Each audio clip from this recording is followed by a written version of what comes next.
আমাদের সমাজে, আমাদের পরিবারে, আমাদের রাষ্ট্রে, আমাদের প্রত্যেকটা জীবন বিধানে রাসূলুল্লাহর সুন্নাহ, কোরআনের বিধান আমরা মানবো আর বাস্তবায়ন যদি করতে পারি, ওই দেশের মধ্যে চোর, ডাকাত, জানা, ব্যভিচার, হত্যা, লুণ্ঠন, চাঁদাবাজি আর থাকবে না।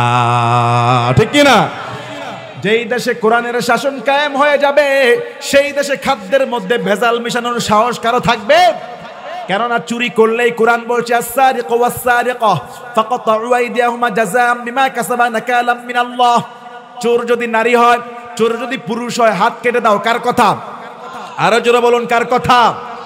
বিশ্বনবী সাল্লাল্লাহু আলাইহি সাল্লামের সময় মক্কার কুরাইশদের একটা সম্ভ্রান্ত মহিলা, নাম্নী মহিলা চুরি করেছে। সমাজের একজন প্রভাবশালী মহিলা চুরি করেছে। রাসূল সাল্লাল্লাহু আলাইহি সাল্লামের কাছে সুপারিশ করা হলো, ইয়া রাসূলুল্লাহ সাল্লাল্লাহু আলাইহি সাল্লাম, এই মহিলাটা সমাজের মধ্যে সম্ভ্রান্ত মহিলা, তার হাত কাটার বিধানটা আপনি স্টপ করে দেন। হাত কাটার যেই বিধান, এটাকে আপনি রুখসত করে দেন, ছেড়ে দেন। রাসূল সাল্লাল্লাহু আলাইহি সাল্লাম বললেন, শোনো মক্কার লোকেরা, আজকে যদি এই মহিলার জায়গায় আমার কন্যা ফাতেমাও যদি চুরি করত, ফাতেমা বিনতে মুহাম্মদ যদি চুরি করত, আমি বাবা হয়েও তার হাত কেটে দিতাম।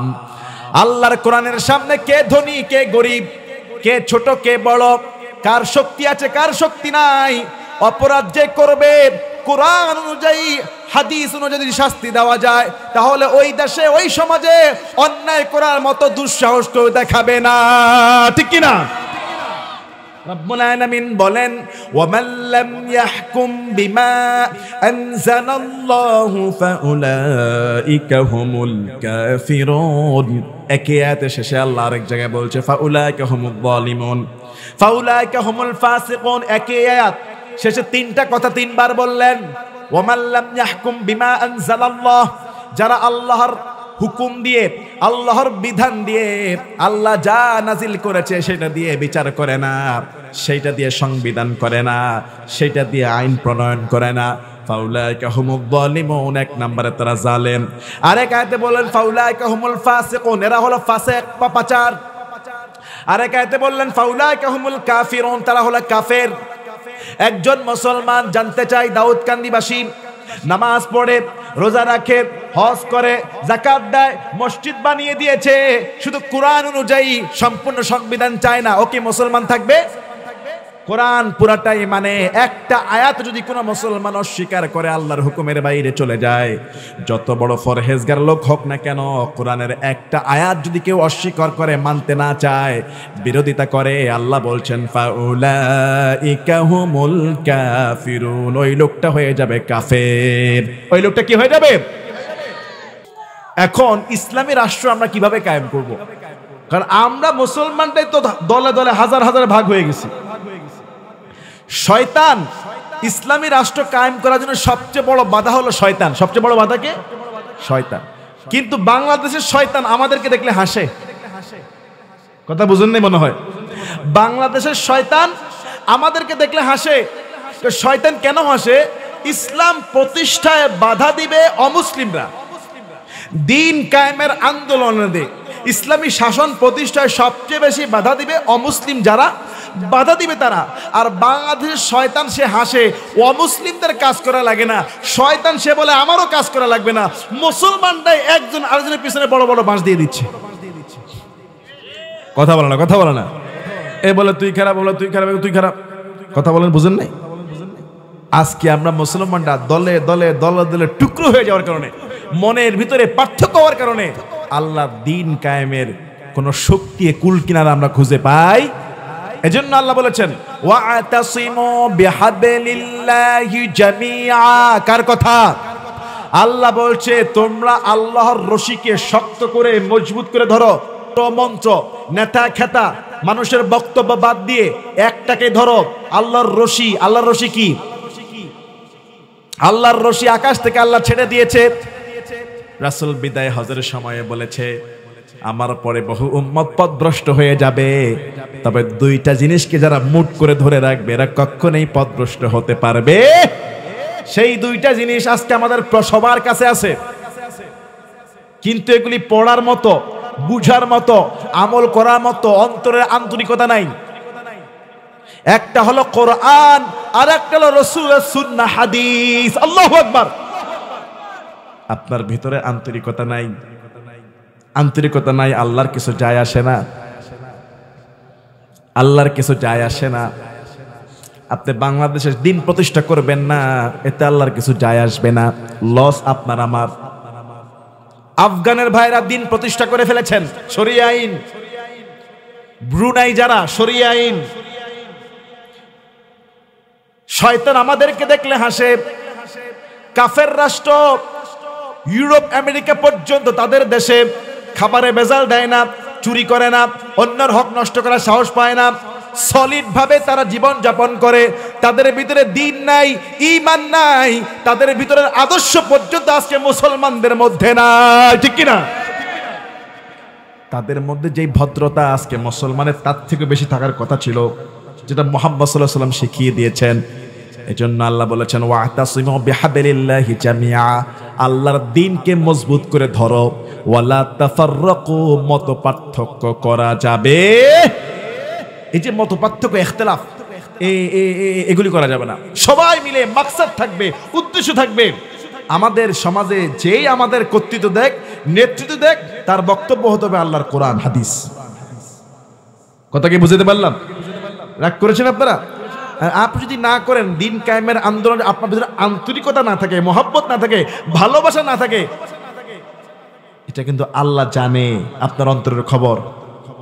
ইন্নাল্লাহা আলিমুম বিযাতিস সুদূর, বক্ষের ভিতরে কি আছে, অন্তরের চিন্তা ভাবনা কি, হ্যাঁ, উপরে বড় সুফিগিরি আর ভিতরে দ্বীনের বিরোধী, এরকম মুনাফিকদের খবর, অন্তরের খবর কার কাছে আছে? বলেন না, কার কাছে আছে? উপর দিয়ে আপনি সারা রাত 80 রাকাত নফল নামাজ পড়বেন, আর সকাল হইলে মুসলমানদেরকে মারবেন, আল্লাহ জানে না? আল্লাহ জানে না? আসেন সবাই একত্রিত হয়ে যায়, পারবো ইনশাল্লাহ? একত্রিত হয়ে দিন প্রতিষ্ঠা করবো, পারবো ইনশাল্লাহ? আল্লাহ দিন প্রতিষ্ঠা করার জন্য, কোরআন আর সুন্নাহকে সামনে রেখে আগামীর বাংলাদেশকে প্রতিষ্ঠা করার জন্য যদি প্রয়োজন হয় জীবন দিব, যদি প্রয়োজন হয় জেলখানা যাব, যদি প্রয়োজন হয় ফাঁসির কাছে ঝুলবো, যদি প্রয়োজন হয় দিন কায়েমের আন্দোলনে কাফনের কাফন পরে আরো একবার রাজপথে নামবো। কারা কারা রাজি আছি? তুই হাত তুলে দেখো মুসলমান। আল্লাহ কবুল করে বলে আমিন। আরো জোরে বলুন আমিন। সমাধান চাও যদি জীবনে মরণে, ফিরে যাও খোঁজে নাও, চোখ রাখো কোরআনে। পারা যাবেন একটু? বলেন, সমাধান চাও যদি জীবনে মরণে, ফিরে যাও খোঁজে নাও, চোখ রাখো কোরআনে।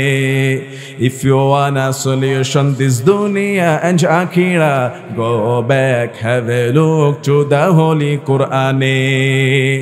এই দুনিয়া আর সেই দুনিয়া, এই দুনিয়া আর সেই দুনিয়া, মুক্তি পাবে তুমি দো জাহানে।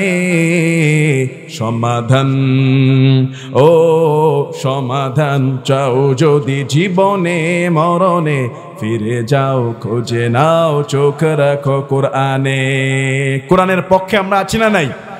বলেন, কোরআনের পক্ষে আছি না নাই? ইসলামের জন্য জীবন যদি দিতে হয় তাও আমরা রাজি আছি। কথা বলেন। যদি আপনি ইসলামের পক্ষে থাকেন, কোরআনের পক্ষে থাকেন, আল্লাহ আপনাকে সুন্দর একটা মৌত দিয়ে দিবে। সুবহানাল্লাহ।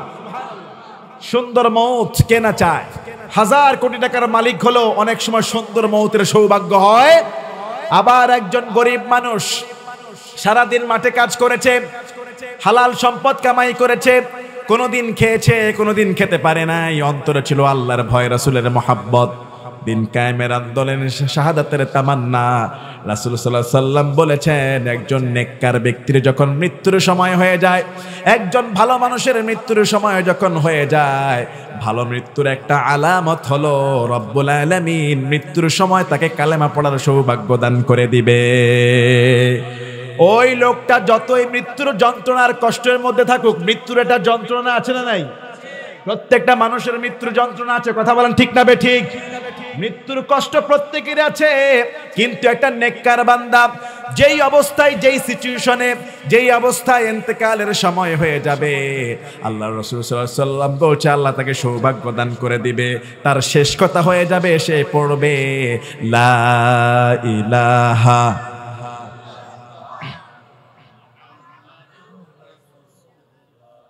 আহা, যেই কালেমা পড়লে জান্নাত ওয়াজিব হয়ে যায়, এটাও পড়তে পারলেন না? আবার পড়েন লা ইলাহা ইল্লাল্লাহু মুহাম্মাদুর রাসূলুল্লাহ সাল্লাল্লাহু আলাইহি ওয়াসাল্লাম। মৃত্যুর ভয় আমাদের আছে না নাই? রাসূল বলছেন মান ক্বালা লা ইলাহা ইল্লাল্লাহ ফাদাখালাহুল জান্নাহ, যে ব্যক্তি পড়বে লা ইলাহা ইল্লাল্লাহ, আমার আল্লাহ তাকে জান্নাতের মধ্যে প্রবেশ করিয়ে দিবে। মৃত্যুর 2 নাম্বার ভালো আলামত, নেককার বান্দারা যখন মৃত্যুর সময় হবে তার কপালটা ঘেমে যাবে। আল্লাহু আকবার। দুনিয়ার মানুষ মনে করবে মনে হয় বেশি কষ্ট পাচ্ছে, না।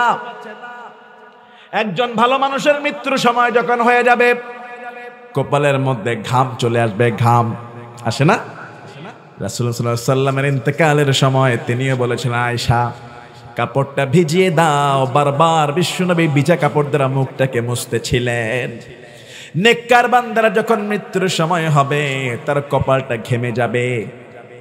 নেককার বান্দার যখন মৃত্যুর সময় হয়ে যাবে, মৃত্যুর কাছাকাছি যখন বয়স চলে আসবে, আল্লাহ রাসূল সাল্লাল্লাহু আলাইহি ওয়াসাল্লাম বলছে আল্লাহ তাকে আসাল দান করবে। আসাল।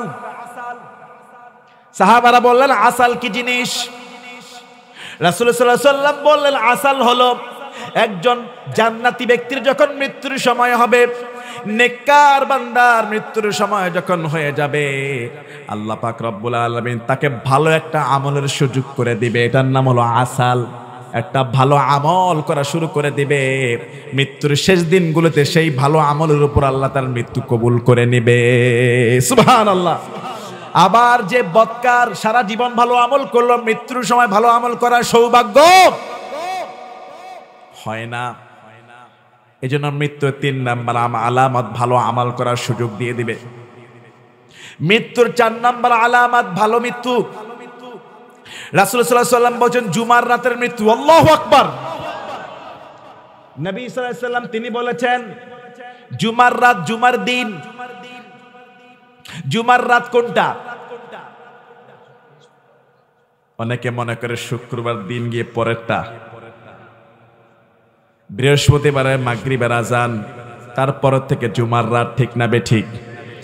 জুমার দিন মাগরিব পর্যন্ত আল্লাহর নবী বলেছেন জুমার দিন বা রাতে কেউ যদি ইন্তেকাল করে আল্লাহ পাক রব্বুল আলামিন তার কবরের আযাবটাকে মাফ করে দেয়। এখন ইন্তেকাল যিনি করেছেন তার ভিতরে তো আল্লাহ এবং আল্লাহ রাসূলের মহব্বত থাকা লাগবে। একদিকে সে মুসলমান, নামাজ পড়ে, রোজা রাখে, আরেকদিকে সুদের ব্যবসা। কিন্তু যারা নেককার, ফরহেজগার, ভালো আমলদার, কোরআনের কর্মী, ইসলামের আন্দোলনের দিন কায়েমের কর্মী, জুমার দিন মারা যাবে, আল্লাহ সুযোগ করে দিবে, কবরের আযাবটারে মাফ করে দিবেন কে? কাফন আমার আপন, কবর আমার ঘাটি, ওই কবরে যেতে হবে, রইবে না কেউ সাথী। ওই কবরে যেতে হবে, রইবে না কেউ সাথী। বলুন কাফন আমার আপন, কবর আমার ঘাটি, ওই কবরে, ওই কবরে যেতে হবে, রইবে না কেউ সাথী। থাকতে হবে নিরালায়, একা একা বাসতলায়, থাকতে হবে নিরালায়, একা একা বাসতলায়, চতুর্দিকে রবে শুধু মাটি, চতুর্দিকে রবে শুধু মাটি। 3.5 হাত মাটির ঘর, কারো আপন কারো পর, কারো হবে ফুলের বাগান, কারো বা হবে জাহান্নাম। 3.5 হাত মাটির ঘর, কারো আপন কারো পর, কারো হবে ফুলের বাগান, খারবা হবে জাহান্নাম। আমলনামা সেদিন হবে ওই কবরের বাতি, ওই কবরে যেতে হবে রইবে না কেউ সাথী, ওই কবরে যেতে হবে। মুনকার নকির আসিবে সওয়াল জবাব করিবে, না পারিলে সওয়ালের জবাব শুরু হবে কবরের আযাব। ঠিক কিনা বলেন না? মুনকার নকির আসিবে সওয়াল জবাব করিবে, না পারিলে সওয়ালের জবাব শুরু হবে কবরের আযাব। আমলনামা সেদিন হবে ওই কবরের বাতি, ওই কবরে যেতে হবে রইবে না কেউ সাথী, ওই কবরে যেতে হবে রইবে না কেউ সাথী। তাহলে বললাম 4 নম্বরের জুমার দিনের মৃত্যু আল্লাহ আমাদেরকে নসিব করে দাও, বলেন আমিন। মৃত্যুর সময় কালেমা নসিব করে দিও, কপালটা ঘামায়া দিও, আমাদের মৃত্যু শাহাদাতের মৃত্যু দিন কায়েমের আন্দোলনে কবুল করে নিও।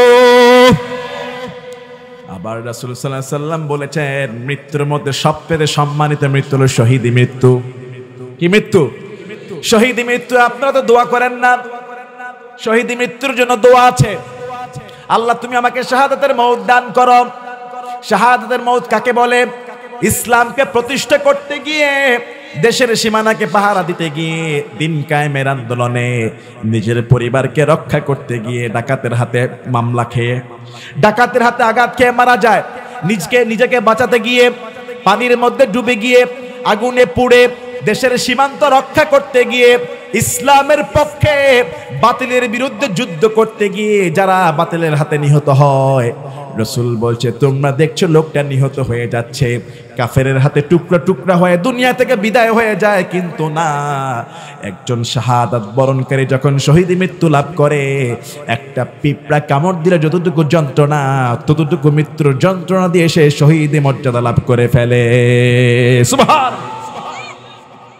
রাসূল সাল্লাল্লাহু আলাইহি সাল্লাম বলেছেন আরাফাত দিবসের মৃত্যু, হজ করতে গিয়েছে ইহরাম অবস্থায় মৃত্যু হয়, এরকম হাদিস সাহেব আছে না নাই? প্রতি বছর আমরা দেখি হজ করতে গিয়ে আর বাংলাদেশে আসে না, সেখানেই দাফন হয়।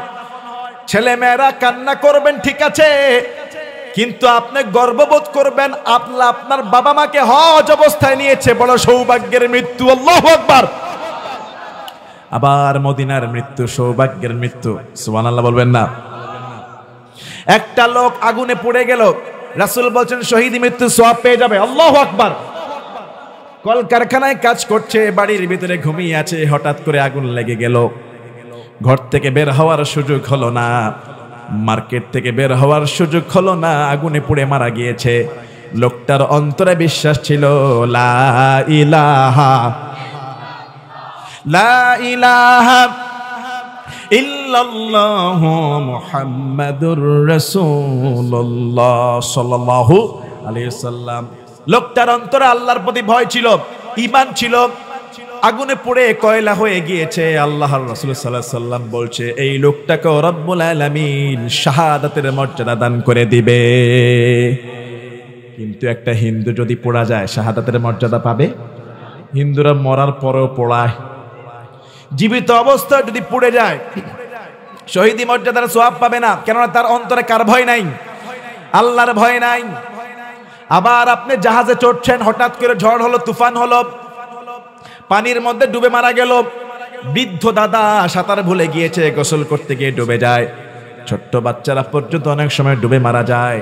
রাসূল সাল্লাল্লাহু আলাইহি ওয়াসাল্লাম বলছে পানিতে যদি কেউ ডুবে মারা যায় আমার আল্লাহ তাকেও শহীদের মর্যাদা দান করে দিবে।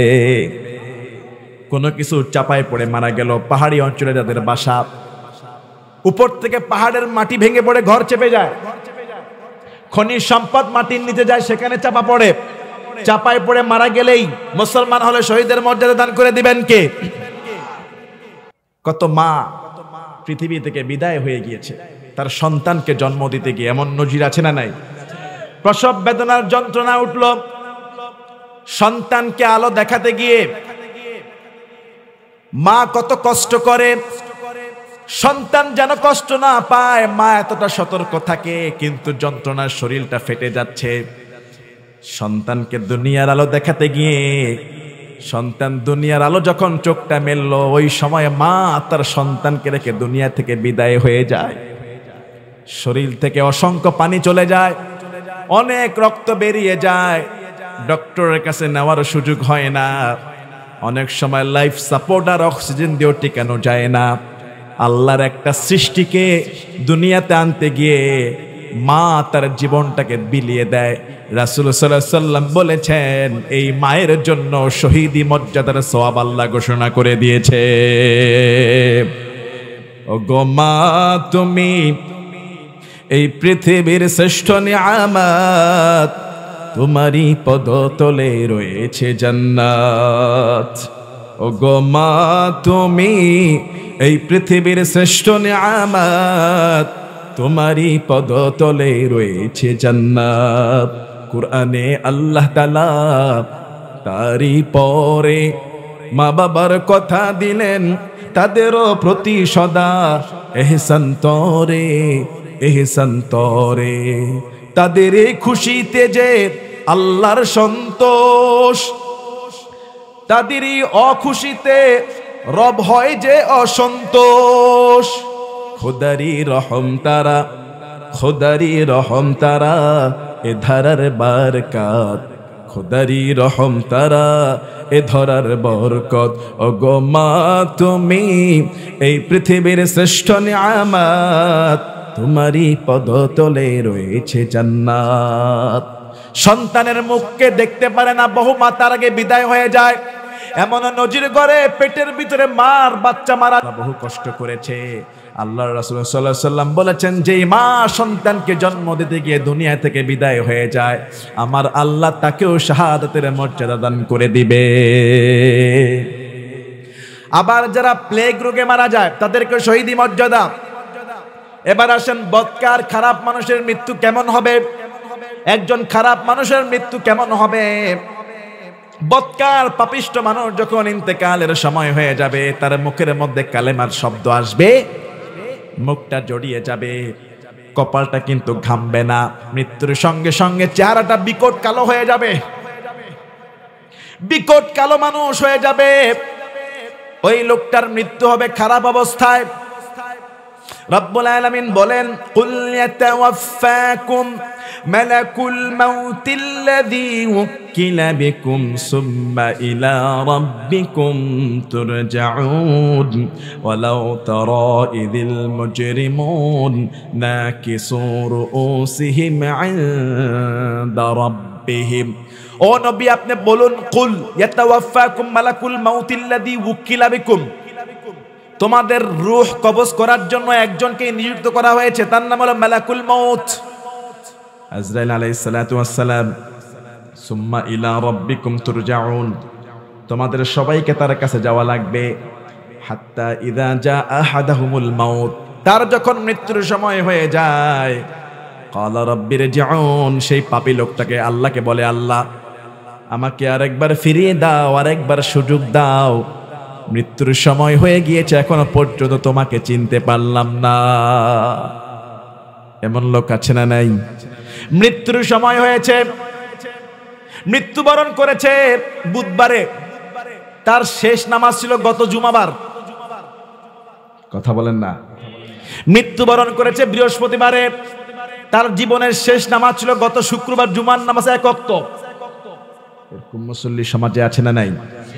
শুধু জুমার দিন মসজিদে যায়, শুধু 2 ঈদের নামাজ। মৃত্যু হয়েছে আজকে সকালের ফজর নাই, মানুষের সম্পদ মেরে খেয়েছে, অনেক মানুষ টাকা পায় দেয় না, নিজের ঘরের বিবির খবর রাখে নাই, মায়ের খেদমত করে নাই। এমন সময় দরখাস্ত করবে, ক্বালা রাব্বিরজিউন, আল্লাহ আরেকটা বার সুযোগ দাও, লাআল্লি আমালু সলিহা ফিমা তারাকত, তারাকতু মানে হলো রেখে গেলাম, আল্লাহ তুমি এখন নিয়ে যেও না, বহু কাজ করার দরকার ছিল, করতে পারি নাই, তোমার ইসলামের সহযোগী ছিলাম না, তাগুতের সহযোগী হয়ে মিছিল দিয়েছি, এমন কর্মী আছে না নাই? তাগুতকে প্রতিষ্ঠা করার জন্য কত সময় নষ্ট করেছি। সেও নামাজ পড়ে নাই, আমাকেও পড়তে দেয় নাই, আমার মায়ের খবরে নেই নাই, বিবির হক আদায় করে নাই। মসজিদের বেতন 6 মাস বাকি, কিন্তু প্রতি মাসে ডিশ বিল দেয়। এখনই বলবেন হুজুর এই তো লাইন তো পাল্টাই বলতেছেন, এত কিন্তু ঠিক ছিলেন, লাইন পাল্টাই ফেলতেছেন হুজুর, এটাকে দাওয়াত দিছে কে? প্রতি মাসে ডিশ বিল দেয়, কোনো সমস্যা নাই, ওয়াইফাই এর বিল দেয়, কোনো সমস্যা, কিন্তু মসজিদের বেতন তার 6 মাস নাই। আছে না নাই? কম না বেশি? দাউদকান্দি তো আছে, সারা বাংলাদেশে আছে। আহা, ছেলে মেয়েকে অঙ্ক টিচারের কাছে পড়ায়, বিজ্ঞান পড়ায়, ইংরেজি পড়ায়, স্যার কত লাগবে? 4000 5000 নেন। কিন্তু একজন হুজুরকে যখন কোরআন শরীফের জন্য রাখবে, হুজুর যদি বলে আমাকে 1000 দেন, হুজুর 300 দিব, 300 500। কথা বলেন? কোরআনের চেয়ে সবচেয়ে বড় গ্রন্থ পৃথিবীতে আর কোনো কিছু হতে পারে? বাংলা পড়ালাম, ইংরেজি পড়ালাম, বিজ্ঞান পড়ালাম, কমার্স পড়ালাম, সায়েন্স পড়ালাম, কোচিং এ দিলাম, হাজার হাজার টাকা খরচ করলাম, কিন্তু 500 টাকা হুজুরের বেতন। কষ্ট হয়ে যায়? আছে? হয় কিনা? হয় কিনা? হায় হায় হায় হায়, দিন চলে যায়, কোরআন পড়লাম না, কত নোবেল নাটকে দেখলাম, হাদিসে ধরলাম না, ঠিক কিনা? হায় হায় হায় হায়, দিন চলে যায়, কোরআন পড়লাম না, কত নোবেল নাটকে দেখলাম, হাদিসে ধরলাম না, সত্যিকারের খাঁটি মুমিন মুসলিম হইলাম না যে, কেউ কি জানে সেই ঘড়িটা লাগবে কয়দিন কাজে, কেউ কি জানে সেই ঘড়িটা লাগবে কয়দিন কাজে। কোন ঘড়ি? জীবন ঘড়ি।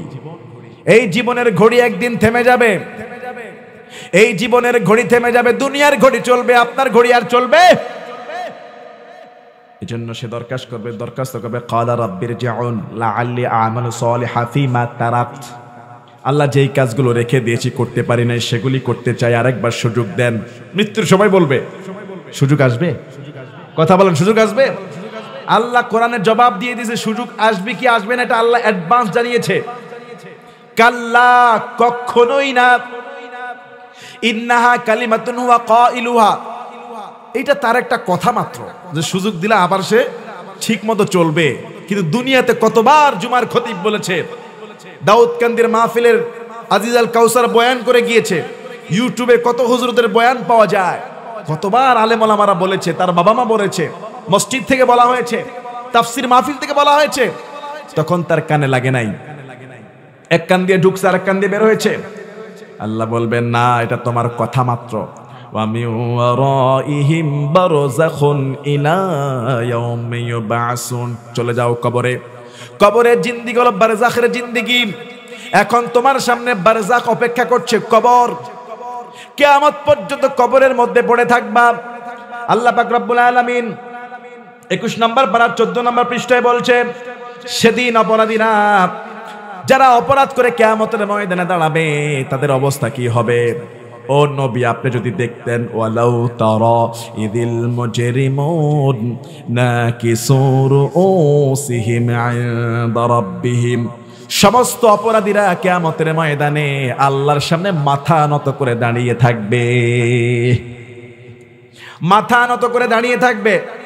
আর আল্লাহকে বলবে, রব্বানা, হে রব, আবসরনা, আমরা দেখলাম, ওয়া সামি'না, আমরা শুনলাম, ফারজি'না, আমাদেরকে ফিরিয়ে দাও, না'মাল সালিহান ইন্না মুকিনুন, আমরা এবার দুনিয়া থেকে ভালো কাজ করব, আমরা বিশ্বাসী হয়ে যাব, আমরা তোমার প্রতি ঈমানদার আমলদার হয়ে যাব। আল্লাহ বলবে, শোনো, ওয়ালাউ শি'না লাআতাইনা কুল্লা নাফসিন হুদাহা, আমি চাইলে এমনি সবাই হেদায়েত দিতে পারতাম, পারতেন না? আল্লাহ চাইলে পৃথিবীর সবাইকে এমনি হেদায়েত দিতে পারতেন। আল্লাহ বলছে না, ওয়ালাকিন হাক্কাল কাউলু মিন্নি, আমার একটা কথা আছে। আল্লাহ বলছে, আমার একটা কথা কিন্তু আগেই ছিল, কোরআনে দেওয়া আছে, লা আমলাআন্না জাহান্নামা মিনাল জিন্নাতি ওয়ান নাসি আজমাইন, অবশ্যই আমি জিন আর মানুষ দ্বারা জাহান্নামকে পরিপূর্ণ করব। এটা আমার ওয়াদা, জাহান্নামের খোরাক মিটাবো জিন আর মানুষ দ্বারা। সুতরাং আমি চাইলে সবাইকে হেদায়েত দিতে পারতাম, দ্বিতীয়বার আর কোনো সুযোগ নাই। তাহলে বুঝতে হবে আসলে আমরা আমাদের আমলের গুণে নয়, আল্লাহর রহমত ছাড়া জান্নাত পাওয়া সম্ভব। এজন্য আমরা যখন নামাজে দাঁড়াই হেদায়েত চাই কার কাছে? আমরা 5 ওয়াক্ত নামাজ যারা পড়ে তারা প্রত্যেক রাকাতে একটা দোয়া পড়ে। প্রথম রাকাত থেকে শুরু করে শেষ রাকাত দাঁড়িয়ে প্রথম যে 7টা আয়াত পড়ে এর মধ্যে একটা দোয়া আছে, ইহদিনাস সিরাতাল মুস্তাকিম। বলেন না, ইহদিনাস সিরাতাল মুস্তাকিম সিরাতাল্লাযীনা আন'আমতা আলাইহিম গায়রিল মাগদুবি আলাইহিম ওয়ালাদ-দাল্লিন। হে আল্লাহ, আপনি আমাকে সহজ সরল পথে পরিচালিত করুন। ইহদিনাস সিরাতাল মুস্তাকিম, সহজ সরল পথে কবুল করেন। সিরাতাল্লাযীনা আন'আমতা আলাইহিম, ওই পথ যেই পথে আপনার নেককার বান্দারা পার করে গিয়েছে। আল্লাহু আকবার। গায়রিল মাগদুবি আলাইহিম ওয়ালাদ-দাল্লিন, আমিন। সেই পথে না যেই পথে মানুষ পথভ্রষ্ট ছিল। যেই পথে থাকলে আপনি অভিশাপ দেন, সেটা কোন পথ? ফেরাউনের পথ, নমরুদের পথ, হামানের পথ, আবু জাহেলের পথ। মুসলমানদের প্রতি জুলুম করেছে যারা, ওই সমস্ত জালেমদের পথে নিয়েন না। দিন কায়েমের আন্দোলনে শহীদ হয়েছে যারা, ওই সমস্ত মুত্তাকিদের পথে কবুল করে নেন আল্লাহ। ঠিক কিনা বলেন? আল্লাহ বলবে সবগুলোকে জাহান্নাম দ্বারা পরিপূর্ণ করব। ফাদুকু বিমা নাসিতুম, তোমরা আমাকে ভুলে গিয়েছিলা, স্বাদ গ্রহণ করো। লিকা ইয়াউমিকুম হাদা, আজকের এই দিনে তোমাদেরকে দেখা করতে হবে, মনে ছিল না? কিয়ামতের ময়দানে দাঁড়াতে হবে, সাক্ষী দিতে হবে, হিসাব দিতে হবে। ভুলে গিয়েছিলা। ইন্না নাসিনাকুম, আমিও তোমাদেরকে ভুলে গেলাম, আমিও তোমাদেরকে ভুলে গেলাম। ওয়াদুকু আযাবাল খুলদ, আজকে শাস্তি ভোগ করতে হবে। কুনতুম তা'মালুন, কি শাস্তি? চলেন সূরা আহজাব 22 নম্বর পারা 6 নম্বর পৃষ্ঠায় যাই। আল্লাহ বলছেন, ইয়াউমা তুকাল্লাবু উজুহুহুম ফিন্নার ইয়াকুলুনা ইয়া লাইতানা আতা'না আল্লাহ ওয়া আতা'নার রাসূলা। ইয়াউমা তুকাল্লাবু উজুহুহুম ফিন্নার, পাপীদের চেহারাকে আগুনের মধ্যে উলটপালট শুরু করে দেওয়া হবে। প্রচন্ড আগুনে, তালফাহু উজুহুমুন নার, চেহারার মধ্যে আগুন লাগিয়ে দেওয়া হবে। ওয়াহুম ফিহা কালিহুন, কয়লা হয়ে যাবে। ইয়াউমা তুকাল্লাবু উজুহুহুম ফিন্নার, আগুনের মধ্যে চেহারাকে উলটপালট করে দেওয়া হবে। তখন সে আফসোস করে বলবে, ইয়াকুলুনা ইয়া লাইতানা, আফসোস, আতা'না আল্লাহ ওয়া আতা'নার রাসূলা, দুনিয়াতে যদি আল্লাহ এবং আল্লাহর রাসূলকে আনুগত্য করতাম আজকে এই দশা আমার হতো না। কথা বলেন। ইয়াকুলুনা ইয়া লাইতানা আতা'না আল্লাহ ওয়া আতা'নার রাসূলা, আমি যদি রাসূলকে মানতাম, আমি যদি আল্লাহকে অনুসরণ করতাম, রাসূলকে অনুসরণ করতাম, রাসূলের গোলাম যারা, রাসূলের ওয়ারিস যারা, আল্লাহর গোলাম যারা, নবীর ওয়ারিস আলেম যারা, যদি আমি তাদেরকে অনুসরণ করতাম আজকে আমার চেহারা উলটপালট করে দেওয়া হতো না। ও আল্লাহ, তোমার কাছে একটা মামলা দেই। অপরাধী মামলা দিবে কার কাছে? কিয়ামতের ময়দানে অপরাধীরা আল্লাহর কাছে মামলা ঠুকে দিবে। কি মামলা? মামলার আওয়াজ আল্লাহ কোরআনে দিয়ে দিয়েছে। আল্লাহ, আমি তো দুনিয়াতে আল্লাহকে অনুসরণ করি নাই, রাসূলকে অনুসরণ করি নাই, রাসূলের ওয়ারিস যারা আলেম ওলামাদেরকে সম্মান করি নাই, তাদেরকে মানি নাই। আল্লাহ, তার মানে কাকে মেনেছি? এমন নেতা, এমন অভিভাবক, এমন ব্যক্তির পিছনে ঘুরেছি, এমন ব্যক্তির আদর্শ মেনে নিয়েছি যারা আমাকে আল্লাহ চিনাই নাই, রাসূল চিনাই নাই। আল্লাহ, তোমার কাছে মামলা দিচ্ছি। মামলার আয়াত, ওয়াকালু রাব্বানা, হে রব, ইন্না আতা'না সাদাতানা, বড়দেরকে অনুসরণ করেছি। ওয়াকুবারানা, সাদাতানা মানে নেতা, ওয়াকুবারানা মুরব্বি, এমন নেতা, এমন মুরব্বি, এমন লিডার, এমন সেনা প্রধানকে অনুসরণ করেছি। ফাআদাল্লুনা সাবিলা, আমাদেরকে পথভ্রষ্ট করেছে, আমাদেরকে দ্বীনের শিক্ষা দেয় নাই, কোরআনের কথা বলে নাই, ইসলামের কথা বলে নাই, দিন কায়েমের আন্দোলনে আমাদেরকে রাস্তা দেখায় নাই, উল্টা আরো আলেমদের বিরুদ্ধে লাগিয়ে দিয়েছে। এমন নেতা বাংলাদেশে আছে না নাই? আলেমরা যখনই আল্লাহু আকবার বলে স্লোগান দিত, বলা হতো আল্লাহু আকবার স্লোগান নাকি জঙ্গিবাদের স্লোগান। এরকম জুলুমবাজ আছে না নাই? এরকম জালেম আছে না নাই? ওই জালেমরা বলবে আল্লাহ ফাআদাল্লুনা সাবিলা, আমাকে পথভ্রষ্ট করেছে, আমার হাতে রামদা তুলে দিয়েছে, আমার হাতে পিস্তল তুলে দিয়েছে। ফাআদাল্লুনা সাবিলা, আল্লাহ বলবে এখন কি চাও বলো। তার কথা মেনেছো, তার মুরিদ হয়েছো। রব্বানা আতিহিম দিফাইন, সূরা আহজাব খুলেন।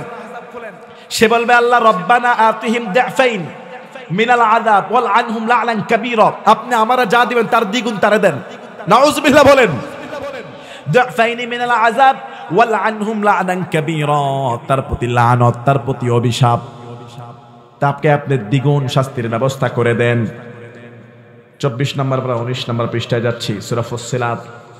সে বলবে ওয়াকালাল্লাযিনা কাফারু রব্বানা আরিনাল্লাযিনা আযাল্লানা, হে আল্লাহ দুনিয়াতে যেই জিন, যেই নেতা, যেই মানুষ আমাকে পথভ্রষ্ট করেছে, আপনাকে চিনতে দেয় নাই, নামাজের জন্য মসজিদে ডাকে নাই, মানুষের কল্যাণে আমাকে ডাকে নাই, যারা আমাকে দুনিয়াতে পথভ্রষ্ট করেছে, যাদের দল করার কারণে, যাদের মতে চলার কারণে, যাদের মুরিদ হওয়ার কারণে ইসলাম বুঝায় নাই, দ্বীন শিখায় নাই, রাসূলুল্লাহর মুহাব্বত দেখায় নাই, আল্লাহর ভয় দেখায় নাই, তাদেরকে দেখায় দেন ওই সমস্ত নেতা, ওই সমস্ত মানুষ, ওই সমস্ত জিন, নাজআলহুমা তাহতা আকদামিনা লিয়াকুনা মিনাল আসফালিন, জাহান্নামে তো আজকে আমি যাব জানি, তাদেরকে পায়ের নিচে পেলে ফিষ্ট করে তাদের উপরে পায়ের লাথি মেরে মেরে জাহান্নামে যেতে চাই। আর সূরা আহজাবে বলছে তাদেরকেও দ্বিগুণ জাহান্নামের শাস্তির ব্যবস্থা করে দেন। বলেন না নাউযুবিল্লাহ। সিদ্ধান্ত আপনার, কি চান? ইসলাম চান তো? হ্যাঁ, ইসলাম চান নাকি মানুষের দখলবাজি, নাকি মানুষের তৈরি আইন? যদি মুসলমানের বাচ্চা হয়ে থাকেন, আর যদি মুসলমান হয়ে মৃত্যুবরণ করতে চান, আর যদি ভালো মৃত্যু চান, আর যদি কিয়ামতের দিন রাসূলুল্লাহর সুপারিশ পেতে চান, তবে মৃত্যু পর্যন্ত স্লোগান, দল, ইচ্ছা, নিয়ত থাকবে একটাই, আল্লাহর কোরআনের বিধান, আল্লাহর দল, রাসূলুল্লাহর দল, ইসলামের পক্ষে যিনি, রাসূলুল্লাহর সুন্নাত আছে যার কাছে, তিনি আমার নেতা। কথা বলেন না কেন? অনেক হয়তো রাগ করতেছেন মনে হয়, বাস্তবতা তো এটাই ভাই। আজকে হোক কাল হোক আপনার মরা লাগবে, আপনার জানাজা হবে, কবর হবে, দাফন হবে, কাফন হবে, আপনার দুনিয়ার নেতৃত্ব, ক্ষমতা, ব্যাংক ব্যালেন্স কিছুই কবরে যাবে না।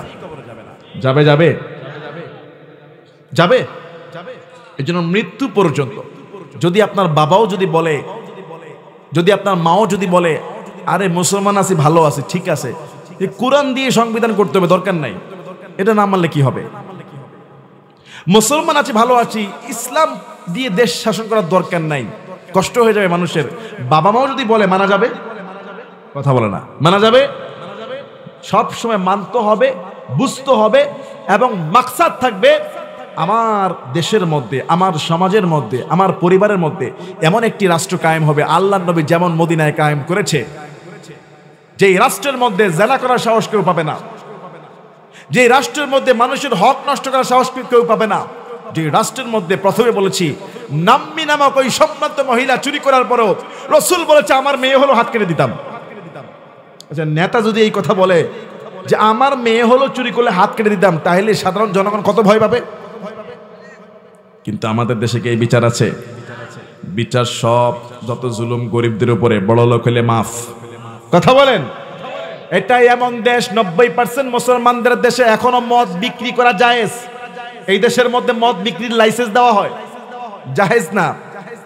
রাষ্ট্রীয়ভাবে মদ বিক্রির লাইসেন্স দেওয়া হয়। আপনি যদি লাইসেন্স নিতে পারেন, আপনি ওপেনলি বা আপনার দোকান দিয়ে মদ বিক্রি করতে পারবেন, এটা হলো সেই দেশ। কিন্তু এটার জন্য কি আমরা দেশ স্বাধীন করেছি? 90% মুসলমানদের দেশে মদ বিক্রির লাইসেন্স দেওয়া হয়। 90% মুসলমানদের দেশে পতিতালয়ের লাইসেন্স দেওয়া হয়। যারা লাইসেন্স প্রাপ্ত তারা এই কাজ করবে। 90% মুসলমানদের দেশে কখনো কখনো কোরআনের বাগানে বাধা দেওয়ার সাহস হয়, 144 আইন জারি করে দেয়, কোরআনের তাফসির হবে না। 90% মুসলমানদের দেশে প্রভাবশালী নেতারা দুঃখ করে বলে ওয়াজ মাহফিল বাড়ার কারণে যাত্রাপালা কমে যাচ্ছে। নাউজুবিল্লাহ বলেন। একদিকে মুসলমান আর একদিকে ইসলামের বিরুদ্ধাচরণ। আমার তো মনে হয় এরা প্রকৃত মুসলমান না, এরা মুনাফিক তসলিমা নাসরিনের ডিম ফুটা বাচ্চা। ঠিক কিনা বলেন? আসুকে না যত বাধা যত ঝড় স্লাইকন, রাসূলের পথে মোরা চলবই চলবই, এ জীবনে বাজি রেখে দিনের নিশান মোরা বাংলার আকাশে উড়াবই। আল্লাহু আকবার। মোরা কামানের মুখোমুখি দাঁড়িয়ে আল্লাহু আকবার বলবো, আসুকে না যত বাধা যত ঝড় স্লাইকন, রাসূলের পথে মোরা চলবই চলবই, এ জীবনে বাজি রেখে দিনের নিশান মোরা বাংলার আকাশে উড়াবই। কথা বলেন ঠিক কিনা? আরে ভাই, দিন কায়েমের আন্দোলন এত সহজ না। রাসূলুল্লাহ সাল্লাল্লাহু আলাইহি ওয়াসাল্লামের উহুদের ময়দানে দুইটা দান মোবারক ভেঙে গেছে, বুঝেন নাই মনে হয়? আল্লাহর নবীর দুইটা দান মোবারক মানে কি দাঁত মোবারক কাফেররা পাথর মেরে ভেঙে চুরমার করে দিয়েছে। নবীজির অসংখ্য সাহাবী শাহাদাত বরণ করেছে, অপরাধ একটাই, লা ইলাহা ইল্লাল্লাহ কেন বলে, কোরআনের কথা কেন বলে, ইসলামের কথা কেন বলে, ইসলামী রাষ্ট্র কেন চায়। মক্কাতে জুলুম করা হলো, মদিনাতে জুলুম করা হলো, আমার আপনার নবী কত পরীক্ষা দিয়েছেন। সেই নবীর উম্মত হয়ে 100 ভাগের 1 ভাগ পরীক্ষা আমাদের উপরে আসে। অনেকে মনে করে যেখানে বিপদ সেখান থেকে বেঁচে থাকতে চায়। কথা বলেন। কিন্তু আলেম ওলামারা কখনোই আপোষ করে না। কেউ 1 বছর, কেউ 10 বছর, কেউ 20 বছর জেলখানায় দিনের পর দিন কাটিয়েছে, একটা সেকেন্ডের জন্য আল্লাহর দিন থেকে সরে যায় না। ঠিক কিনা বলেন? রাগ করতেছেন আপনারা? যুবকেরা রাগ করতেছেন? মুরব্বিরা রাগ করতেছেন? ইসলামের পক্ষে থাকতে গেলে বিপদ কম না বেশি? বিপদ বেশি। ইসলামের হুকুম যেখানেই সত্য সেখানেই বাধা। আল্লাহ নবী সাল্লাল্লাহু আলাইহি ওয়াসাল্লাম মক্কা জীবনে ইসলামের দাওয়াত শুরু করলেন। দেখেন, যিনি আল্লাহর নবী আর ঘরটা আল্লাহর কাবা, তাই না? বুখারীর বর্ণনা আব্দুল্লাহ ইবনে মাসউদ, তিনি বলছে রাসূল সাল্লাল্লাহু আলাইহি ওয়াসাল্লাম কাবার সামনে দাঁড়িয়ে নামাজ পড়ছে। কি পড়ছে? নামাজে দাঁড়ালেন। আবু জাহেল কাফেরদেরকে ডাক দিয়ে বলে, এই কে আছো? মুহাম্মদ যখন সিজদায় যাবে তার মাথার উপরে একটা পচা ভুড়ি চাপায়া দিবা। নাউজুবিল্লাহ বলবেন না? ভুড়ি চিনেন? ভুড়ি, গরুর ভুড়ি দেখছেন? আবু জাহেল বলছে মুহাম্মদ সাল্লাল্লাহু আলাইহি ওয়াসাল্লাম যখন সিজদায় যাবে, ওই যে রাস্তার পাশে পড়ে আছে উটের ভুড়ি, এটা মুহাম্মদ সাল্লাল্লাহু আলাইহি ওয়াসাল্লামের মাথায় চাপিয়ে দিবা। উকবা বিনতে আবু মুঈদ কাফেরটা বলছে আমি পারবো। আব্দুল্লাহ ইবনে মাসউদ রাসূলুল্লাহ সাহাবী, বুখারীর বর্ণনা, তিনি বলছে আমি তাকায় রইলাম, কিছুই করতে পারলাম না, অনেকগুলো কাফের এখানে। আমি আফসোস করে তাকায় দেখলাম প্রায় 7 জন কাফের এখানে। আল্লাহর নবী কাবার সামনে সিজদায় গেলেন। আব্দুল্লাহ উকবা ইবনে আবু মুঈদ কাফের নরদম, সেই পাপিষ্ট কাফেরটা রাস্তার পাশ থেকে পচা একটা উটের ভুড়ি টেনে আনলেন, নবীজির মাথার উপরে চাপিয়ে দিল। রাসূল সাল্লাল্লাহু আলাইহি ওয়াসাল্লাম সিজদা থেকে আর মাথা উঠাতে পারে না। আবু জাহেল, উতবা, সাইবা, উকবা তারা একটা আরেকটাকে ধাক্কাধাক্কি করে হাসাহাসি করে, ওই দেখ মুহাম্মদ সিজদায় গেছে আর মাথা উঠাতে পারে না। তারা তো জানে না রাসূল সিজদার মধ্যে এক জান্নাতি আবহাওয়ার মধ্যে পৌঁছে গিয়েছে। আল্লাহু আকবার। আব্দুল্লাহ ইবনে মাসউদ বলছে আমার চোখে এটা কি দৃশ্য, একদিকে কাবার সামনে কাবার রবের সিজদায় পড়লেন, রাহমাতাল লিল আলামিন সাইয়্যিদুল মুরসালিন, সমস্ত মাখলুকের সেরা যিনি মুহাম্মদুর রাসূলুল্লাহ সাল্লাল্লাহু আলাইহি ওয়াসাল্লাম সিজদায় পড়ে রইলেন। আর তারা কি পৈশাসিক হাসা হাসে। বাংলাদেশে এরকম বহু মুনাফিক আছে, আলেমদের জেল জুলুম দেখে তারা খুশিতে হেসেছে। ঠিক কিনা বলেন? আছে না নাই? আলেমরা যখন জেলখানায় ঢুকেছে, আলেমদের যখন বিপদ আসে, আলেমদের যখন মুসিবত আসে, পৈশাসিক হাসি দেয়। আবু জাহেল, উতবা, সাইবা, উকবা তারা হাসতেছে। আব্দুল্লাহ ইবনে মাসউদ বলছে আমি কিছুই করতে পারলাম না। একটু পরে রহমতের নবীর ছোট্ট মেয়েটা ফাতেমা রাদিয়াল্লাহু আনহা দৌড়ে আসলেন, এসে নবীর মাথা থেকে ভুঁড়িটাকে ধাক্কা দিয়ে ফেলে দিলেন। রাসূল সাল্লাল্লাহু আলাইহি ওয়াসাল্লাম মাথা উঠালেন আর 2 হাত তুলে আল্লাহর কাছে বদদুয়া করলেন, 7 জনের নাম নিলেন। আব্দুল্লাহ ইবনে মাসউদ বলছে আমি এই বদদুয়া সরাসরি দেখলাম আর শুনলাম। আব্দুল্লাহ ইবনে মাসউদ বলছে মদিনা জিন্দিগিতে যখন উহুদের যুদ্ধ, বদরের যুদ্ধ হলো, রাসূল ওই দিন যেই 7 জনের নাম ধরে বদদুয়া করেছে, বদরের যুদ্ধে এই 7টা কাফের নিহত হয়ে বদরের সেই পচা যেই ডাস্টবিনওয়ালা যেই কূপ ছিল, 7টার লাশ সেই কূপের মধ্যে সাহাবীরা নিক্ষেপ করেছে। নাউজুবিল্লাহ। তাহলে রাসূল যদি দিন কায়েমের আন্দোলনে নবীর মাথায় তারা চাপিয়ে দিয়েছে বিশাল ভুঁড়ি, রাসূলুল্লাহকে আঘাত করে দাঁত মোবারক ভেঙে ফেলেছে, বৃষ্টির মতো তীর মারে সাহাবারা ঘেরাও দিয়ে ফেলেছে, রাসূলের গায়ে যেন তীর না লাগে, সাহাবীদের পিঠে বুকে তীর লাগে, নবীর গায়ে যেন না লাগে, শুধুমাত্র দিন কায়েমের আন্দোলনে অকাতরে জীবন দিয়েছে, তার 100 ভাগের 1000 ভাগের 1 ভাগ পরীক্ষাও কিন্তু আমাদের এখনো দেওয়া লাগে না, ঠিক কি না?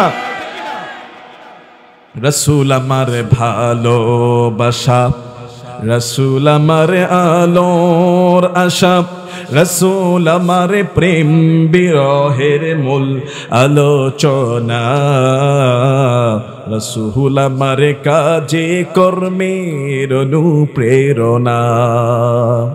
যখন দারুণ দুঃখ নামে আমার জীবনে জুড়ে, বিপদ আপদ মুসিবতে মরি পড়ে পড়ে, তখন তোমার শৈশবে কৈশোর জুড়ায় সান্ত্বনা, রাসূল আমার কাজে কর্মের অনুপ্রেরণা। আলহামদুলিল্লাহ বলেন। আল্লাহ যেন আজকের এই আলোচনা বুঝার তৌফিক দান করে, বলে আমিন।